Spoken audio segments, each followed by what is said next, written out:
Hello friends, इस video में load flow methods की कंपैरिजन देखेंगे हम।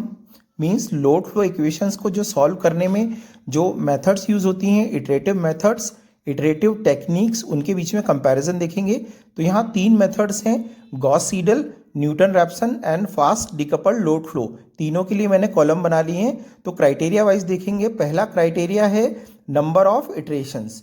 तो यहाँ पे देखते हैं गॉस सीडल के केस में it require large number of iterations to reach convergence.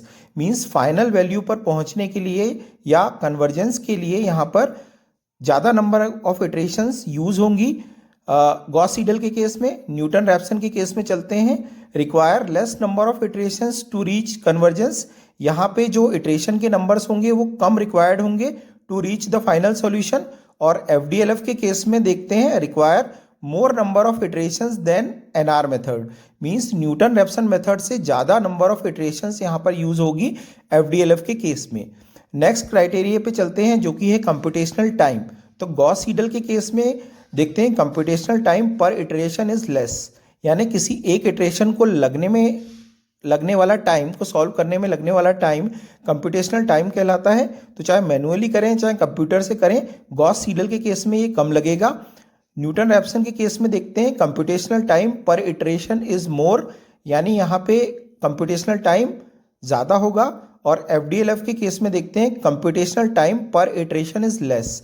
Means इस केस में जो कंप्यूटेशनल टाइम है वो कम लगेगा एफडीएलएफ के केस में भी। अब नेक्स्ट क्राइटेरिया पे चलते हैं जो कि है कन्वर्जेंस कैरेक्टरिस्टिक। तो गॉस सीडल के केस में है it has linear convergence characteristic. Means final value में आने के लिए जो कैरेक्टरिस्टिक होगी, कन्वर्जेंस कैरेक्टरिस्टिक होगी, वो लाइन के फॉर्म में होगी, लीनियर होगी। न्यूटन रैप्सन के केस में देखते हैं it has quadratic convergence characteristic. Means यहाँ जो कन्वर्जेंस कैरेक्टरिस्टिक है उसका शेप क्वाड्रेटिक होगा, क्वाड्रेटिक फॉर्म में होगी। एफडीएलएफ कोई पैटर्न फॉलो नहीं करती, इसलिए इसको वैकेंट रखा है मैंने। चलिए नेक्स्ट क्राइटेरिया को देखते हैं जो कि है साइज ऑफ सिस्टम। तो गॉस सीडल के केस में number of iterations required for convergence increases with the size of system. Size of system से मतलब है कितना नंबर ऑफ बसेस, मतलब कितना बड़ा वो पावर सिस्टम है। तो जितनी ज़्यादा नंबर ऑफ बसेस रहेगी उतनी ही नंबर ऑफ इटरेशंस लगेगी हमको गॉस सीडल में। न्यूटन रैप्सन के केस में देखते हैं the number of iteration required for convergence is independent to the size of the system. Means यहाँ पर जो साइज है उस पर डिपेंड नहीं करेगी नंबर ऑफ इटरेशंस रिक्वायर्ड। और एफडीएलएफ के केस में देखते हैं यहाँ भी number of iterations required for convergence is independent of the size of the system. Means यहाँ भी सिस्टम साइज पर डिपेंड नहीं करेगी नंबर ऑफ इटरेशंस रिक्वायर्ड एफडीएलएफ के केस में या फास्ट डिकपल्ड लोड फ्लो के केस में। लास्ट क्राइटेरिया पे आते हैं जो कि है मेमोरी रिक्वायरमेंट। मेमोरी यानी सॉफ्टवेयर की या कंप्यूटर की memory requirement.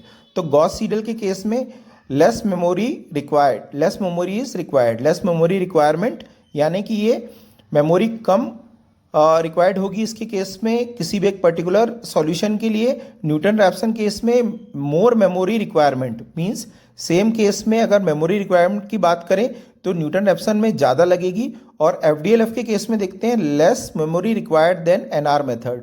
Means Newton Raphson method से यहाँ पे मेमोरी कम लगेगी एफडीएलएफ के केस में, यानी सबसे ज़्यादा मेमोरी रिक्वायरमेंट होगी न्यूटन रैप्सन मेथड की। तो ये था लोड फ्लो टेक्निक्स का कंपैरिजन। एग्जाम में बहुत ही फ्रीक्वेंटली पूछा जाता है। ये वीडियो कैसा लगा? अगर आपको वीडियो अच्छा लगा हो तो प्लीज़ मेरे चैनल को सब्सक्राइब करें, इस वीडियो को लाइक करें और कोई डाउट हो तो कमेंट बॉक्स में पूछें। Thank you.